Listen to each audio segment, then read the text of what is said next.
right, I gotta ask. How's everybody feeling out here tonight? Welcome to the C-Note. All right, ladies and gentlemen, please welcome to the stage from Detroit, Michigan, James Montgomery.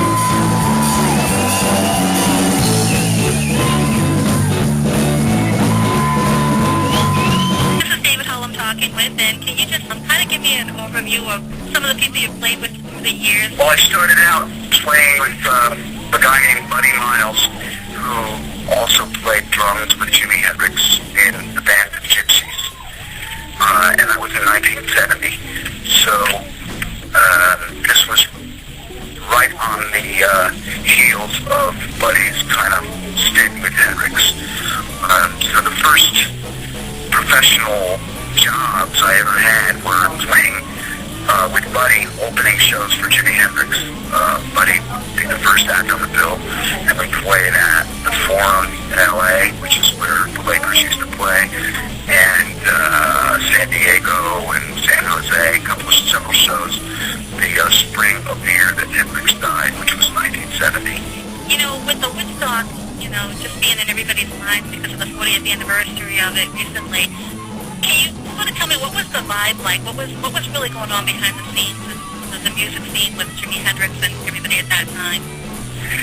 Well, first of all, I wasn't actually at Woodstock, but I think that what was going on behind the scenes with Jimi Hendrix was, at least as far as I could gather from my contact with him, and I only really met him a couple of times. I didn't work with him personally. I jammed with him a little bit, and I met him several times, but I think that he was kind of at a really odd point in life where he was kind of breaking a lot of new ground creatively, but as far as he had a lot of adverse things affecting him too. You know, I don't think his physical health was good. You know, he was definitely involved with drugs, at least to a point. You know, it was subject of a lot of debate as to how involved he was. But if you look at the film footage of him in the last year of his life, he certainly doesn't look like a real physically fit guy. You know, but at the same time, he was really pushing the envelope musically, and although his live performances were sometimes uneven, a lot of them were great. And the music that he was working on in the studio at that point in time, which was released posthumously, was kind of a new direction for him, and is regarded by a lot of people as his best work, even though it's not his best known work. One of the things that I often hear, you know, musicians will say in interviews is that Jimi Hendrix is the best guitarist of all time. Do you agree with that? Well, there is no real best, I don't think. I think that there are certainly people now whose physical technique surpasses anything that Hendrix did.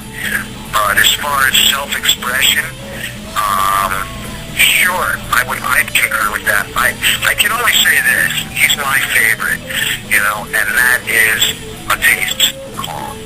Hendrix was very much a product of his time.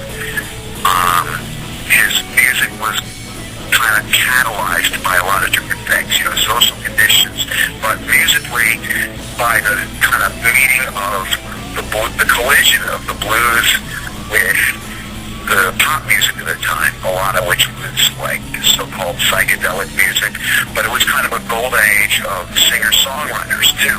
Dylan was at his peak. The Beatles were writing very well. There were a lot of people that, you know, songwriting had changed a lot, and Hendrix was one of those writers, and I think that's probably the area in which he's most underrated, is as a songwriter.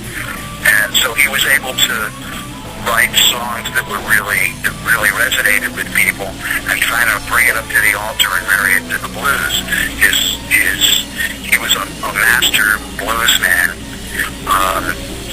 That was his starting point. A lot of the other, what were considered the great guitarists at the time, like for instance Eric Clapton, Eric was doing his best to emulate Freddie King, you know, who was like regarded as a blues master. Hendrix, on the other hand, had already absorbed the Freddie Kings of the world, the Albert Kings, the Hubert Sutherlands, and that was part of his vocabulary and part of his lexicon, and he used all that as his starting point. And I think the fact that his music was so rooted in the blues is what gives it a lot of its power. Now, I know that you played with Buddy Miles. Did you ever record with Buddy Miles? Yeah, I did 4 LPs with Buddy Miles. They were LPs in those days. One was called Them Changes, and that was his biggest selling record ever. Did you actually record on that song? No, I didn't record that song. That song was a single that was recorded before I met Buddy, but before I started playing with him anyway. And when it became a hit, his label, Mercury, at the time, got him to go into the studio and record an album to support the single. So I played on the album, but the single had already been recorded. I did, however, play on the subsequent live version of it, and boy, I sure did play the song a lot of nights. Oh man, that was a great song. Still is a great song. Now, tell me if this is true or not, that you played at Jimi Hendrix's funeral? Yeah, it wasn't the grave side, you know, but it was like a ceremony, not a ceremony, a reception kind of deal, a party, really. Jimmy had told people that when he died, he didn't want people to mourn for him, that he wanted to have a celebration of his life, and he wanted to have a party. So some of the people that knew him took him at his word, and after the actual funeral, the burial service, there was this big sort of reception at this hall, and it was a party, and a bunch of people played. I remember Miles Davis being at it, and Buddy Miles' band played. The guys from The Experience